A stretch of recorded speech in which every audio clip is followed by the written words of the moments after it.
chef d'accusation 4 et 1. Ah oui.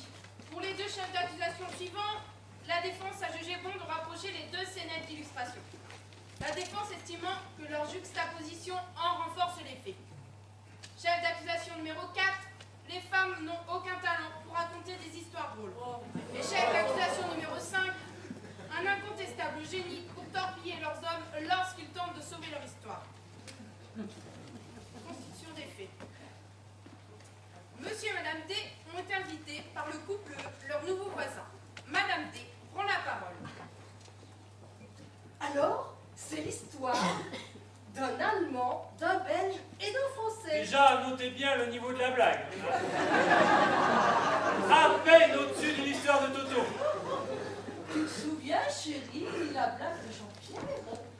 Alinéa 1. Par habitude ou par instinct.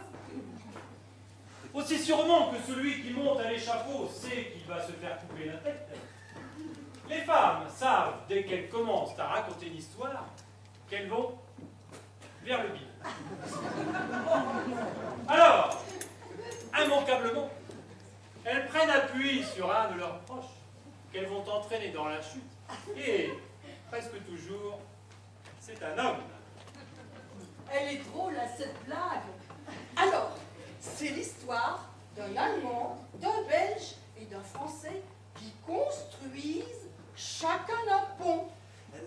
Chérie, ce n'est pas un Belge, c'est un Italien. Mais tais-toi! C'est moi qui raconte, et puis Belge, Italien, ça change quoi? Alors, quand l'Allemand a fini son pont, tombe. Non pas, mais il ne sait pas pourquoi. Ah non, l'Allemand, il sait pourquoi. Alors, le pont s'écroule. Et il sait pourquoi. Alors il dit... Chérie, le pont de l'Allemand ne s'écroule pas. Alors le pont ne s'écroule pas. Le Belge, il construit un pont qui ne s'écroule pas. Et il sait pourquoi. Chérie, le Belge, c'est pourquoi. Ce n'est pas un Belge, c'est un Italien. Oh! Parce que les Belges ne construisent pas de pont sans pont. Bien sûr, je suis bête. Ils les font venir d'Italie. Un Belge parce que je ne sais pas prendre l'accent italien. Bon, je peux continuer mon histoire. Alors, l'Italien, il dit... Oh oh! Chapeau une fois, mais c'est pas pourquoi. Pourquoi? Il s'écroule ou il ne s'écroule pas son pont? Oh, c'est pas ça, c'est que tu prends un accent belgo-allemand, pas un italien. Mais bien sûr, puisque je ne connais pas l'accent italien. Oh, tu vas me demander sans doute comment c'est l'accent italien. Ah, oui, là, il fait moins son malin. Bah, tu mets les mains comme ça. Tu te laisses à jette. Tu prononces les E en L, les E en O, tu mets maquet partout, maquet, voilà, c'est tout. D'accord. Alors, l'italien, il dit maquet. J'ai construit une maquet pour qui n'a pas maquetté nous. Oh, il a l'air malin ton italien. Oh, mais de toute façon, l'italien est bien bon.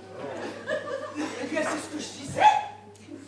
Eh bien, toi, tu n'as qu'à la finir, toi, cette blague.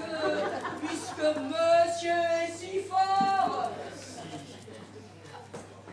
Si monsieur veut bien prendre place sur le milieu. Au début, on venait assister à une mise à mort. On a le malheur de tendre l'oreille et hop, on vous découle le col de chemise. Comment rattraper un tel fiasco? Tous les effets comiques ont été énoncés, mais dans le désordre. Dans ces cas-là, il n'y a que l'indulgence des bourreaux à attendre. Eh bien, vas-y, Tu attends. Alors, c'est l'histoire d'un Français qui construit un pont, qui tient bon, mais il ne sait pas pourquoi.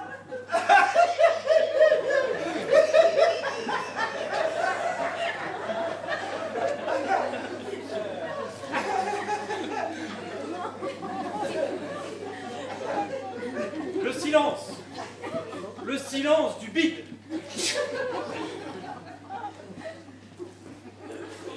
Ah oui!